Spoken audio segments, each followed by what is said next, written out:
What if the one job nobody could survive for a month turned out to be the one thing that could save you? And what if, in saving yourself, you ended up saving the most dangerous man in the city from himself? This is the story of a woman who was hired to be a secretary but became a queen. It started, as most desperate stories do, with an eviction notice. Amara stared at the slip of paper, its stark red lettering a glaring symbol of her failure. Fired from her job as a paralegal for a mistake that wasn't hers, with rent due and her savings dwindling to dust, she was at the end of her rope. The classifieds were a graveyard of dead-end opportunities until one listing caught her eye. Executive Assistant to CEO of Gene Holdings. Discretion and resilience are paramount. Exceptionally high compensation. Previous applicants need not apply. The last line was the most telling. A quick, unsettling search online revealed whispers and rumors about its CEO, Gene Wu. He was a phantom, a ruthless corporate raider who had built an empire from the ashes of his rivals. But the darker corners of the web spoke of something more sinister, of ties to the criminal underworld, of a man who ruled with a fist of iron. The most persistent rumor was about his assistants. None lasted more than a month. They either quit in terror or were dismissed with an efficiency that was chilling. Amara's logical mind screamed at her to close the laptop, but the eviction notice on her table screamed louder. Resilience she had. Discretion she could learn. Desperation she had in spades. The Gene Tower was a shard of obsidian piercing the skyline, a monument to power and intimidation. Inside, the air was cold and silent, the marble floors reflecting a world too pristine, too perfect. Men in sharp, dark suits moved with a silent, predatory grace, their eyes missing nothing. Her heart hammered against her ribs as she was led to the top floor, a space of minimalist luxury that felt more like a mausoleum than an office. The man who greeted her wasn't the CEO, but his second in command, a man with a face carved from granite and eyes that held a lifetime of violence. "I am Mr. Choi," he said, his voice a low rumble. "You are brave or foolish to be here." The last girl cried for an hour before she ran out. Amara swallowed, her throat dry. "I don't have the luxury of crying," she replied, her voice steadier than she felt. "Tears don't pay the rent." A flicker of something unreadable passed through his eyes before he nodded towards a set of colossal ebony doors. "Mr. Gene will see you now. Do not waste his time."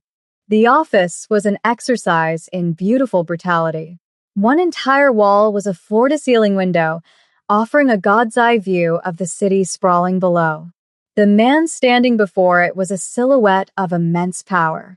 He wore an impeccably tailored black Mafia suit over a crisp white collared shirt, a uniform that did little to hide the raw strength in his frame. When he turned, Amara felt the air leave her lungs. Gene Wu was devastatingly handsome, with sharp, intelligent eyes that were as cold and empty as the space between stars. He didn't invite her to sit. He simply stared, his gaze a physical weight that pinned her to the spot. "Your resume is unimpressive," he began, his voice a silken threat. "Fired from your last position. No experience in an executive capacity. You speak 4 languages, yet you are working in a back-office cubicle. Explain why you are not wasting my time." The sheer arrogance of him lit a spark in Amara's chest, a flicker of defiance that burned away some of her fear. "My last boss had a habit of blaming his assistants for his own extracurricular activities with his interns. I was fired for my discretion, not my incompetence," she retorted, her chin lifting slightly. "And I may not have executive experience, but I learn fast, I don't scare easily, and as I told your welcoming committee outside, I'm desperate."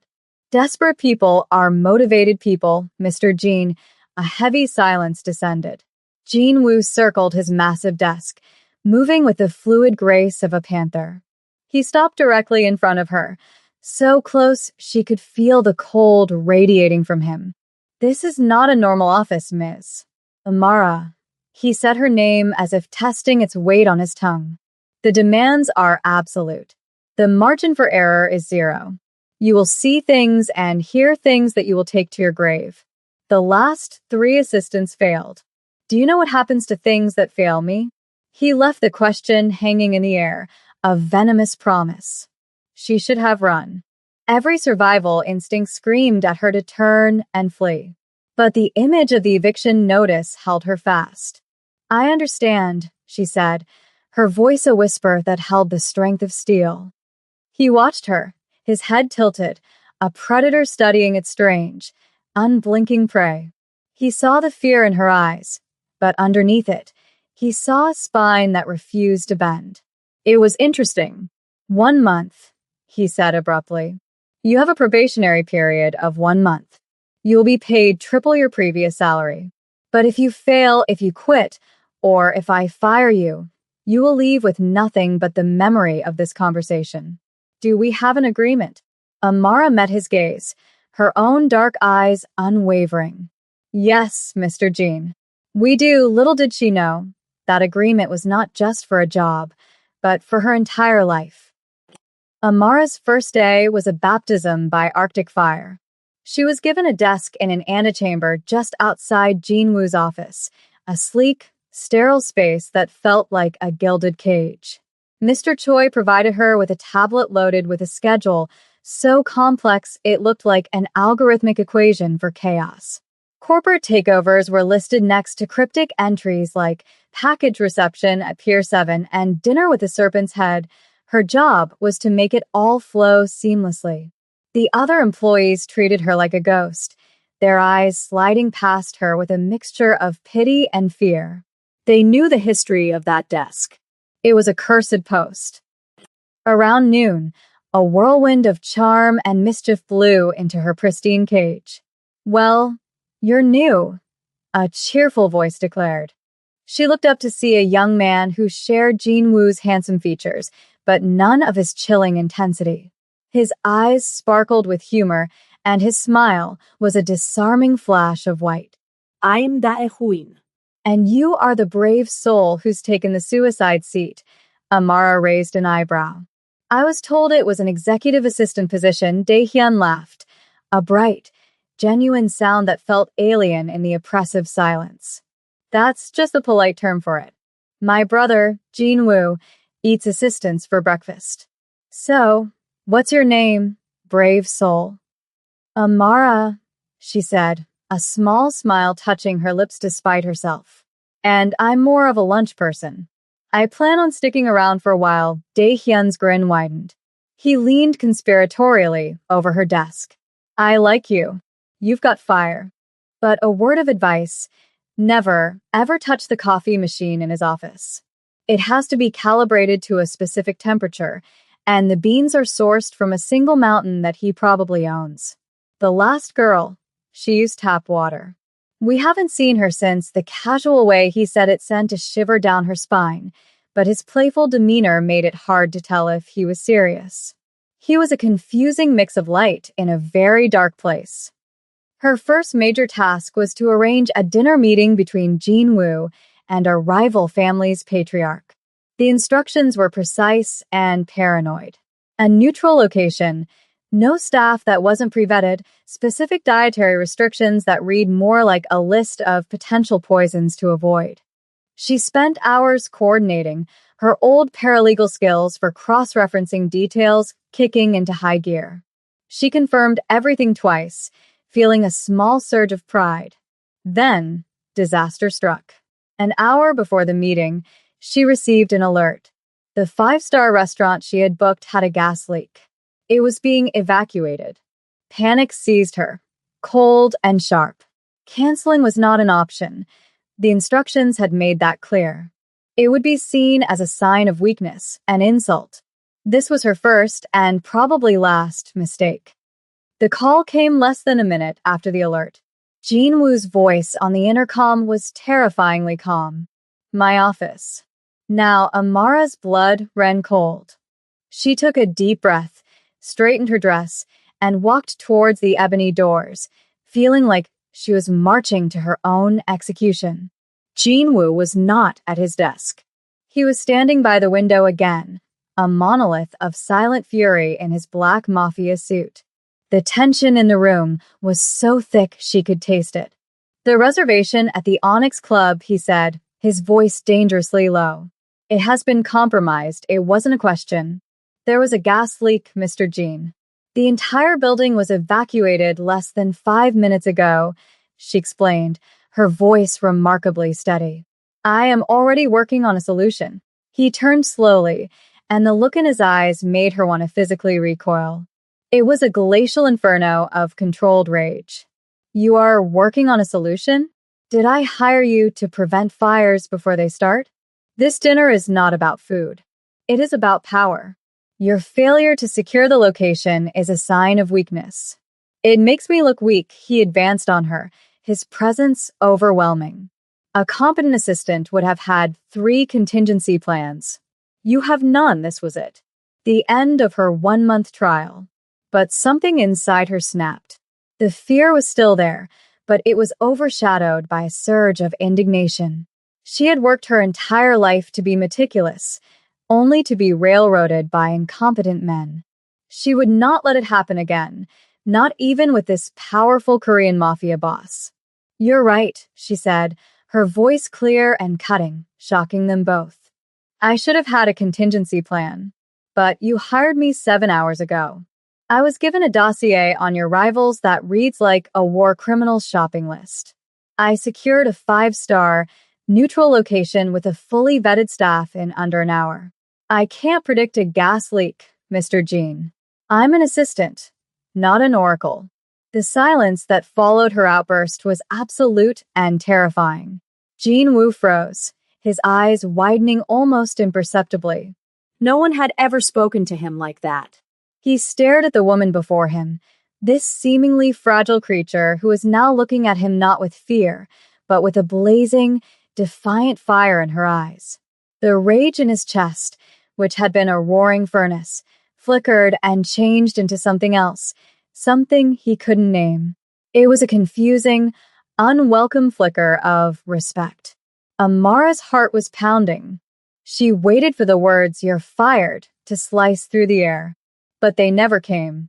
Instead, Jinwoo walked back to his desk and tapped a button on his console. "Mr. Choi, Get the car." we are moving the dinner to the Black Lotus." He looked back up at Amara, his expression an unreadable mask of cold control, but his eyes held a new, calculating light. "The Black Lotus is one of our own establishments.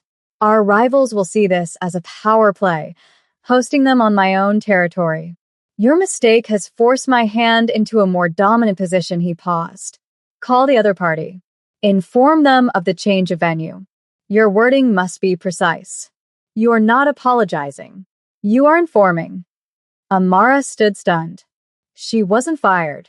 He had taken her catastrophic failure and spun it into a strategic advantage. He was giving her a second chance. As she turned to leave, his voice stopped her at the door. "Amara," he said, "do not mistake this for forgiveness. You are on a knife's edge. But you did not cry. And you did not cower. This is the only reason you are still standing here. Now go and fix your mess." She walked out of his office, her legs shaking but her head held high. She had faced the dragon in his den and had, somehow, survived. She had done the impossible. She had made it to day 2. This wasn't just a corporate job. It was a game of chess played with lives, and she was now, officially, a pawn on the board of a very dangerous king. The incident with the dinner reservation shifted something in the air between them. Jinwoo's demeanor remained cold, but he began to give her tasks that went beyond scheduling. He had her sit in on meetings, not to take notes, but to observe. He would occasionally ask for her opinion, his eyes searching hers for any hint of weakness. She, in turn, learned to navigate his moods and to read the silence as fluently as she read a contract. One evening, she was working late, finalizing logistics for a shipment of antiquities. The office was quiet. She overheard raised voices from Jinwoo's office. It was Jinwoo and Mr. Choi, speaking rapidly in Korean. Amara, whose grandmother had insisted she learn the language, froze. They know about the shipment, Mr. Choi said, his voice tight with urgency. The Serpent's crew was tipped off. They're planning an ambush at the port. Who is the leak? Jean Woo's voice was a low growl. We don't know yet. It has to be someone on the inside. Just then, the door slid open and Jean Woo and Mr. Choi strode out, their faces grim. They stopped short when they saw her. You're still here, Jean Woo stated, his eyes narrowing with suspicion. I had to confirm the final customs declarations, she said, trying to keep her voice even. He knew she spoke Korean, it was on her resume. He stared at her, a long, unnerving silence stretching between them. He was trying to see if she had understood, if she was a threat. Amara met his gaze directly. She made a split-second decision. Whatever is wrong, she said softly, I hope you find a way to protect your assets. It would be a shame to see any part of it liquidated unexpectedly. It was a gamble, a carefully worded sentence that showed she was aware of a problem without revealing how much she knew. It told him she was on his side. Mr. Choi's hand instinctively went to the inside of his jacket, but Jean Woo raised a single finger, stopping him. He walked towards her desk, his eyes never leaving hers. He was a king facing a potential traitor in his court. He picked up the tablet from her desk. The port is compromised, he said, his voice a low whisper for her ears only. The official transport is a decoy. I need you to arrange a new courier, an unofficial one. It must pick up a package from me here in 1 hour. No paper trail. Can you do that? She was no longer just a pawn. He was moving her to the center of the board. This was a test far beyond any job interview. It was a loyalty pledge. Amara's mind raced. She remembered a motorcycle courier from her old neighborhood who boasted he could get anything across the city in 20 minutes, no questions asked. He was perfect. She pulled out her personal cell phone, her fingers flying across the screen. Jean Woo was unnervingly still. He observed Amara not as an employee, but as a strategist observing a new piece on the board. She wasn't panicking. She was operating with a cool, detached focus. She finished her texts and placed her phone face down. She looked up. A courier is on his way, she stated. He goes by Phantom. He will be at the service entrance in 58 minutes. He will be wearing a blue helmet. He will ask the guard for a package for Mr. Blue. The guard is to give him whatever you provide. He has been paid for his time and his silence. The level of detail was absolute. Mr. Choi's stony expression flickered with surprise. Jean Woo simply nodded. He walked into his office and returned with a slim briefcase. He placed it not on her desk, but directly into her hands. The contact was electric, a jolt of warmth against the cold dread in her stomach. It was a transfer of trust, tangible and terrifyingly real. See that it gets to him, Jean Woo commanded, but his eyes said, do not fail me. The hour that followed was the longest of Amara's life. She watched the security feed on her tablet, her heart a frantic drum as she saw a dark motorcycle pull up, the rider's blue helmet a beacon in the alley. The exchange was swift, clean, and anonymous. The Phantom was gone in less than 30 seconds. A message pinged on her personal phone. A single word. Delivered. She let out a breath she didn't realize she had been holding. When Jean Woo finally emerged from his office, the grim lines around his mouth seemed to have softened. News had likely reached him that the ambush on the official convoy had yielded nothing but a truck full of cheap replicas. He had won, and she had been his secret weapon. You're working late, he observed, his voice neutral. It was an invitation. There were some details to finalize, she replied. I've handled them, he walked over to the window. Loyalty, he said, more to the glass than to her, is the most expensive commodity. It can only be given, he turned to face her. You could have run. You could have refused. Why did you stay? Amara thought for a moment. Because you didn't hire me to run, she said. You hired me to be resilient. And because, for the first time, someone trusted me to handle something that mattered. A flicker of something vulnerable crossed his face, a crack in the marble facade that was gone as quickly as it appeared. He gave a curt nod. I am having dinner brought up. You will join me. We need to discuss your new responsibilities. It was a command, but it felt different. That night, they ate in a comfortable silence, the vast office feeling strangely intimate. He asked her about her life, and he listened with an intensity that made her feel seen, truly seen.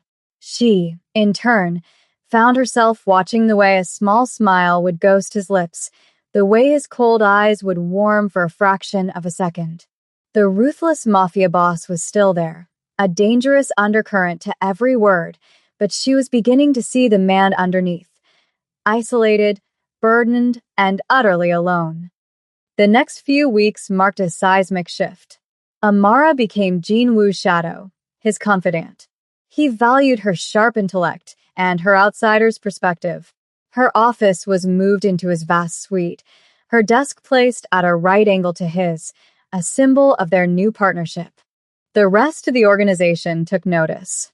The looks of pity were replaced by expressions of awe and fear.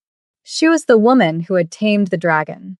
Their late-night dinners became a regular occurrence, evolving from silent meals to intense conversations about strategy, philosophy, and occasionally, whispered fragments of their pasts. She learned his coldness was a shield, forged in the brutal climb to the top of the underworld.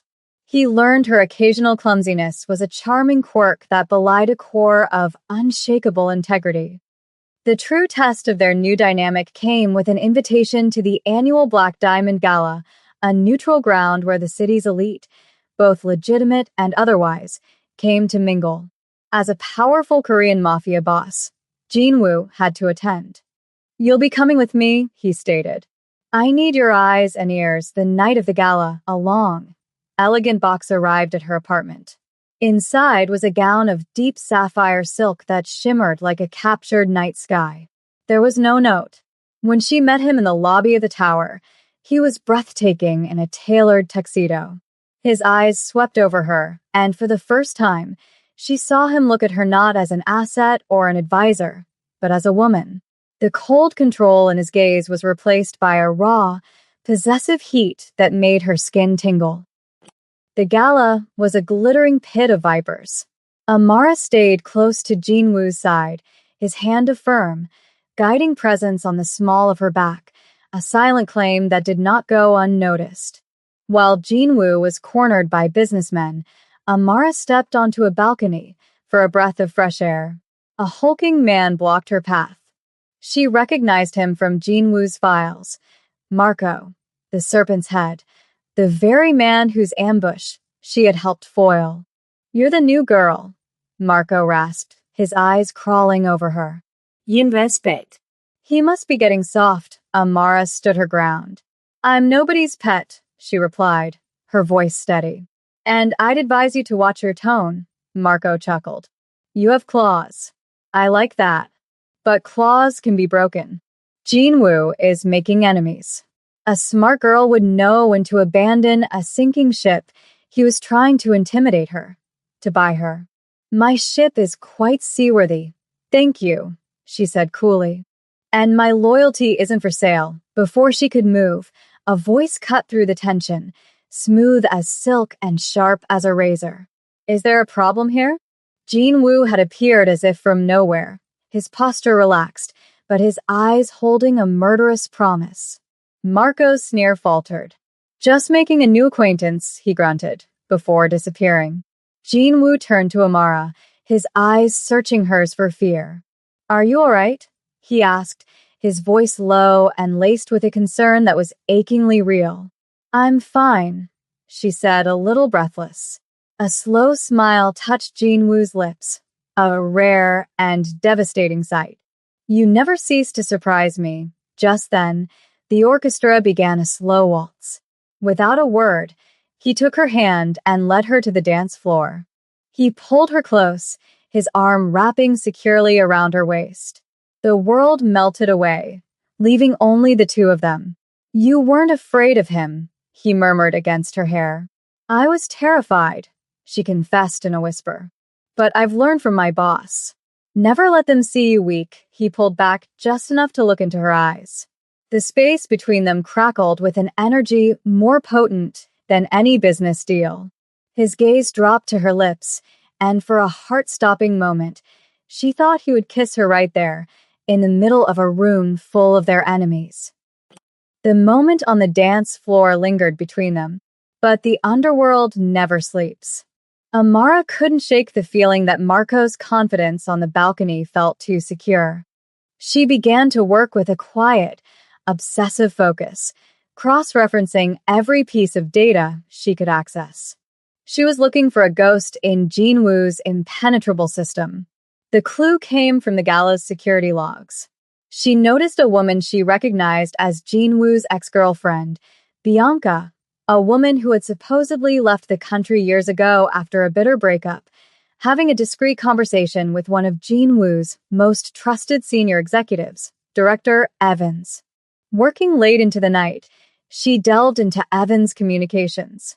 After hours of digging, she found it, a hidden ledger, a series of untraceable payments from a holding company owned by Marco to an offshore account belonging to Evans. But there was more. The messages authorizing the payments were from Bianca. She was the one feeding Evans inside information, driven by a vindictive rage. It was a deeply personal betrayal. Her hands trembled as she downloaded the evidence. She had to get this to Jean Wu. Now. She took the private elevator to his penthouse. She found him in his study, a glass of whiskey in his hand. What is it? He asked, seeing her pale face. Wordlessly, she handed him the drive. She watched as the cold, hard mask of the powerful Korean Mafia boss settled over his features as he read. When he was finished, his face was a terrifying blank canvas. He wasn't enraged. He was empty. Thank you, Amara, he said, his voice devoid of all emotion. I built this empire on one rule. Cut out the poison before it spreads. I grew careless, he turned back to her, and the look in his eyes made her breath catch. It was a look of profound, painful gratitude. You have become my greatest asset, he said softly. Just as the words left his mouth, his phone buzzed. It was a text from Mr. Choi. One picture. It was Amara's apartment door, kicked in and hanging off its hinges. The traitors knew they had been discovered, and they had just made their final, desperate move. The emptiness in Jean Wu's eyes vanished, replaced by a volcanic, protective fury. Every ounce of his cold control shattered, revealing the ruthless predator he kept caged inside. Mr. Choi is on his way to you, he growled into the phone. Secure the building, he ended the call and turned to Amara. They won't find you here. You're staying with me. This was no longer about business. It was about her. The traitors, Evans and Bianca, had made a fatal error. They had targeted the one thing in the world he was not willing to lose.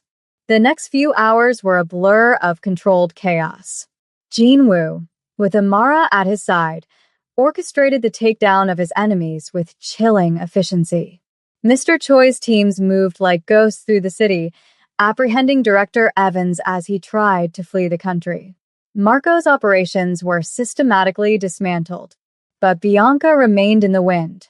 Jean Wu knew she would be driven by her hatred for him and her jealousy of Amara. He knew where she would go. He left Amara in the penthouse with 2 trusted guards. Do not leave this room, he commanded. I will handle this. But Amara was not the same woman who had walked into his office a month ago. She would not be a damsel locked in a tower. Using her knowledge of the building, she found a service access panel and made her way to the top floor. She had to make sure he was safe. She found him in the office where it all began. And he was not alone. Bianca was there, a small pistol clutched in her trembling hand. You always did have a weakness for strays, Jean Wu, she spat, her gaze flicking to Amara as she emerged from the shadows. But this one took my place. You never had a place. Jinwoo said, his voice dangerously calm as he positioned himself subtly in front of Amara. You had a price. You sold my loyalty to the highest bidder. In a desperate, final act, Bianca lunged not at Jinwoo, but at Amara. But Amara was ready. She used her clumsiness as a weapon, sidestepping and sticking out her foot. Bianca tumbled, the gun skittering across the marble floor. Mr. Choi appeared in the doorway, and the standoff was over. The danger was past. Jinwoo turned to Amara, his face a mask of raw, unfiltered emotion. The cold facade was gone, burned away by the terror of almost losing her. He crossed the space between them in 2 long strides and pulled her into his arms, crushing her against him.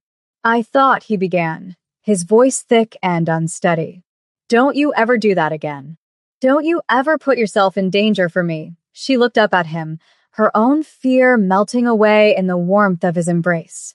You hired me to be resilient, she whispered, echoing her own words from that first day. He stared down at her, his dark eyes filled with a love so fierce it was overwhelming.